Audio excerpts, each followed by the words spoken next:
যে বন্ধুসকল আপুনি আপোনাৰ বন্ধু-বান্ধৱীৰ নিচিনাকৈ এনেকুৱা ষ্টাইলত আপোনাৰ নামটো লিখি যে ফেচবুক হোৱাটছএপত প্ৰফাইল পিকচাৰ দিব খোজে নেকি?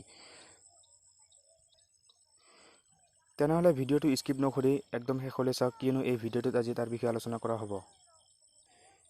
ভিডিঅ'টো আৰম্ভ কৰাৰ আগতে যদি আমাৰ চেনেলটো ছাবস্ক্ৰাইব কৰা নাই তেনেহ'লে এতিয়াই ছাবস্ক্ৰাইব কৰক আৰু কাষতে থকা বেল আইকনটো দবাই দিয়ক। তো বন্ধুসকল, প্ৰথমে আপুনি আপোনাৰ প্লে ষ্টৰত যাওক। প্লে ষ্টৰত গৈ এটা এপছ ডাউনলোড কৰিব লাগিব। এপছটোৰ নাম হৈছে পিক্সেল লেব, PIXELLAB,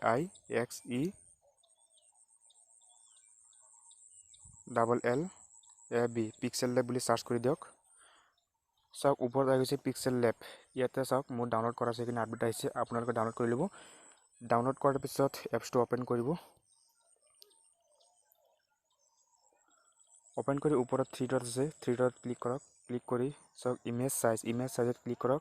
ক্লিক কৰি ইয়াতে কাষতে চাওক লিখা আছে কাষ্টম বুলি, ইয়াতে ক্লিক কৰক। ক্লিক কৰাৰ পিছত প্ৰফাইল পিকচাৰ স্কোৱাৰ, আপুনি যেহেতু প্ৰফাইল পিকচাৰৰ কাৰণে বনাব, সেয়া প্ৰফাইল পিকচাৰ স্কোৱাৰত ক্লিক কৰক। ক্লিক কৰাৰ পিছত অ'কে কৰি দিয়ক। অ'কে কৰাৰ পিছত আকৌ থ্ৰী ডটত যাওক।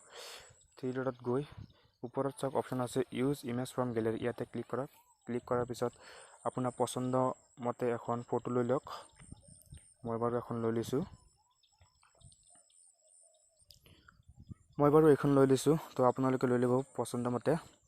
এতিয়া মই টেক্সট লিখিম। চাওক ইয়াতে টেক্সট বুলি আছে, ইয়াতে ডাবল টেপ কৰি দিলে টেক্সট লিখিব পাৰিব। চাওক ইয়াতে মই লিখিছোঁ, মই বাৰু দেউতাটোৱে লিখিছোঁ। অ'কে কৰি দিয়ক। কৰাৰ পিছত ওপৰত চাওক এ বুলি ইয়াতে চাওক এ আছে, এ বুলি অপশ্যন আছে, ইয়াত ক্লিক কৰক। ক্লিক কৰাৰ পিছত ইয়াতে চাওক টেক্সট সাইজত ক্লিক কৰক। ক্লিক কৰি টেক্সটটো আপুনি কিমান ডাঙৰ সৰু কৰিব পাৰিব। মই বাৰু এইখিনি ডাঙৰ কৰি লৈছোঁ আপোনালোকক দেখুৱাবৰ কাৰণে। ৱাচিঙত ক্লিক কৰি দিয়ক। ক্লিক কৰাৰ পিছত ইয়াতে চাওক যে টেক্সট ট্ৰী, ইয়াতে ক্লিক কৰক। ক্লিক কৰি ইয়াতে কাগজত চাওক নীলা লিখা আছে, ক্লিয়াৰ নিচিনা, ইয়াতে ক্লিক কৰক। ক্লিক কৰাৰ পিছত আপোনাৰ পচন্দ মতে আৰু এখন ফটো লৈ লওক টেক্সটৰ বেকগ্ৰাউণ্ড দিবৰ কাৰণে। মই বাৰু এইটো লৈ লৈছোঁ ৰামধেনুৰ নিচিনা, অলপ কাটি দিওঁ। ৱাচিঙত ক্লিক কৰি দিছোঁ। চাওক কি ধুনীয়া হৈ গৈছে। ইয়াতে আপুনি চাইজটো কেনেকৈ দিব পাৰে সেইটো চাই লওক। মই বাৰু এনেকৈ ৰাখি লৈছোঁ ৱাচিঙত। তাৰপিছত আহি যাওক ইয়াতে এ বি ফ্ৰণ্টত ক্লিক কৰক। ক্লিক কৰাৰ পিছত ইয়াতে চাওক ফণ্ট কিমান আছে, আপোনাৰ যোনটো লাগে সেইটো বহাব।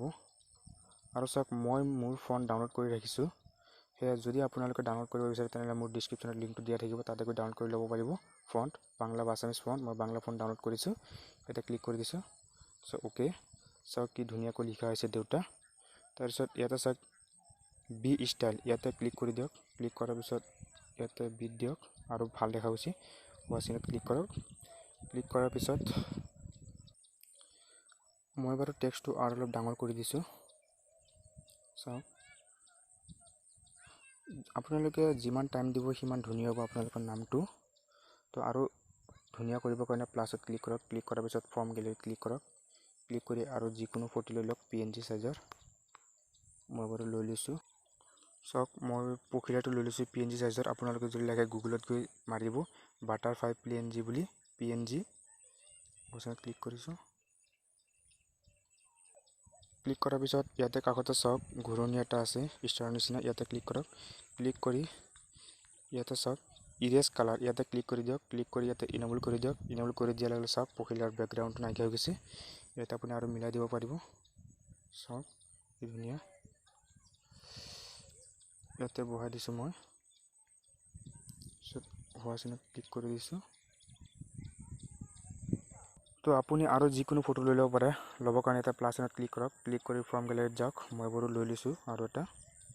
চাওক মই জাপিটো লৈ লৈছোঁ, আপোনালোকে লৈ ল'ব।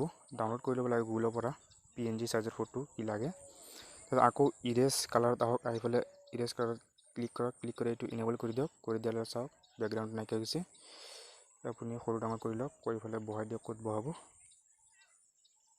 আৰু আপোনালোকে যদি আৰু ধুনীয়াকৈ লিখিব তেনেহ'লে প্লাছত ক্লিক কৰক, ফ্ৰম গেলেৰীত যাওক।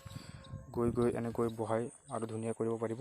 আৰু যদি টেক্সট লিখিব খোজে তেনেহ'লে প্লাছ চিনত ক্লিক কৰক। ক্লিক কৰি টেক্সট লিখা আছে, এটা টেক্সট লিখিব পাৰিব।